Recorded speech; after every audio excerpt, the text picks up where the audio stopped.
আমার অপরাধ কি ছিল? আমার দোষ কি ছিল? আজকে তুমি আমায় ছেড়ে চলে গেছো। আমি জানি না কোন অপরাধে আজকে তুমি আমায় ছেড়ে চলে গেছো। আমি বুঝতে পারি নাই কোন অপরাধ আমি তোমার সামনে করেছি, যে অপরাধে তুমি আজকে আমায় ছেড়ে চলে গেছো। তবে তুমি টেনশন করিও না, তুমি কখনো টেনশন করিও না।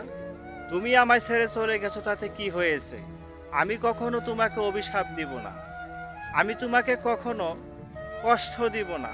আমি সবসময় চাইছিলাম তোমাকে ভালোবাসা দিয়ে এই মনের ভিতরে আঁকড়ে রাখার জন্য, কিন্তু আমি পারি নাই, আমি ব্যর্থ হয়ে গেছি। আমি তোমার জন্য দোয়া করি, তুমি যার কাছে গিয়েছো আল্লাহ পাক যেন সবসময় তোমাকে সুস্থ রাখে, এমন ভালো রাখে, এমন যে মানুষের কাছে তুমি গেছো সেই মানুষটা যেন তোমাকে আমার চেয়েও বেশি ভালোবাসা দিয়ে তোমাকে আঁকড়ে রাখতে পারে।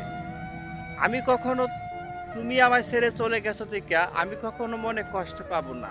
শুধু একটাই মনের ভিত্তি আমার প্রশ্ন ছিল, আমার অপরাধটা কি ছিল, আমার দোষ কি ছিল, যে দোষের কারণে তুমি আজকে আমায় ছেড়ে চলে গেছো। আমার অপরাধ যদি থাকে অবশ্যই তুমি আমায় বলতে পারতে, কিন্তু সেটা তুমি আমায় বলো নাই। আমি শুধু একটা জিনিস সবসময় ভাবি, এমন একটা বিষয় আমি সবসময় ভাবি, যে কোন বিষয়টা, তুমি আমায় ছেড়ে চলে গেছো। আমি এখন পর্যন্ত জানতে পারলাম না আমার অপরাধটা কি ছিল, আমার কি দোষ ছিল, যে অপরাধের কারণে আজকে তুমি আমায় ছেড়ে চলে গেছো। হে নারী, তুমি কখনো কখনো তুমি ভেবো না যাকে তুমি কষ্ট দিয়েছো সে তোমাকে ছেড়ে দিবে অথবা সে তোমাকে কষ্ট দিবে।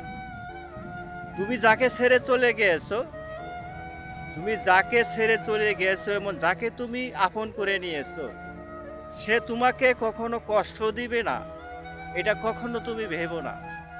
কারণ পুরুষ এমন একটি